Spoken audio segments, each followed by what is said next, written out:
welcome to our first summer episode of Bees Buzz. Happy summer to all of you. As summer has come upon us now, real estate has really picked up in the last couple of months with a lot more houses being listed on the market and lots of buyers being ready to get offers in on them. So today I really want to talk about is how do you know how much to spend on a home and still live comfortably with all the other things you want to do in life. So when you go get your pre-qualification letter from the bank or your mortgage company, once you know you're going to buy a house, they're going to give you a range of how much they're going to let you borrow. So they're going to say you can borrow up to, say it was $175,000 or $200,000 or $150,000 or $100,000, whatever that may be. So that's the max they're going to let you borrow. Now, when they do that, they don't take into consideration how much spending money you want to have, how much you're going to spend on your cable bill, how much your kids' sports cost, how much you're going to spend on groceries, how much money you want to set aside for just doing fun things. So the banks really don't take that into consideration, but you do, and we as people do. We need that money to live comfortably and have that balance in our life.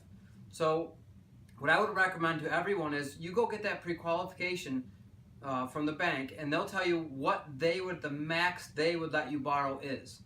Then you need to sit down by yourself or with your family, whoever it is, and you need to take a look at how much money you have coming in per month, and then how much you're going to have going out, and how much money you're going to be able to spend comfortably on a mortgage with your taxes mixed in there as well. So you can find different mortgage calculators right online. You can just Google it, and you can almost figure out how much a mortgage is going to cost you to probably within a few dollars, or maybe $10, $20, or at least within $100.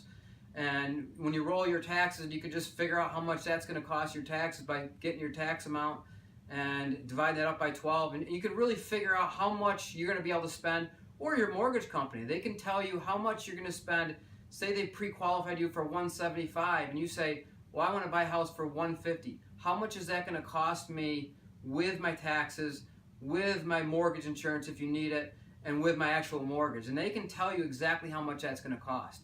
And then you can go back to the table and figure out how much other things you have going out for bills and how much you want to have set aside for spending money as well. So it's a great thing to get pre-qualified, knowing you can go a certain as high as a certain amount. Say it was $175, but doesn't mean you have to spend that much. You might be more comfortable at $150, or if you got pre-qualified at $200, you might be more comfortable at spending $160 to have the money you want to do elsewhere in your life.